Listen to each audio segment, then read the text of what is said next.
மக்களவை தேர்தலையொட்டி தேசிய ஜனநாயக கூட்டணி சார்பாக வடசென்னை தொகுதியில் போட்டியிடும் பாஜக வேட்பாளர் பால் கனகராஜ் பழைய வண்ணாரப்பேட்டை சுற்றுவட்டார பகுதியில் பிரச்சாரம் மேற்கொண்டார்.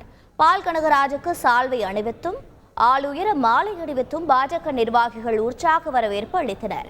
பிரச்சாரத்தின் போது பேசிய பால் கனகராஜ் 2019 திமுக வேட்பாளர் கொடுத்த வாக்குறுதி என்ன ஆனது என கேள்வி எழுப்பினார்.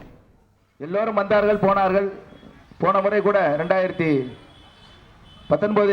இதே வேட்பாளர் திராவிட முன்னேற்ற கழகத்தை சேர்ந்த வேட்பாளர் இந்த பகுதியில் வந்து அடிப்படை வசதிகளை செய்து தருவதாக வாக்களித்தார். அவருடன் வந்த இப்போதைய முதலமைச்சரும் வாக்களித்தார்.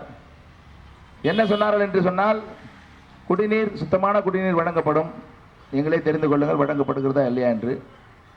இந்த சாக்கடை கலக்காத குடிநீர் நமக்கு கிடைக்கிறதா என்பதை நாம் எண்ணி பார்க்க வேண்டும்.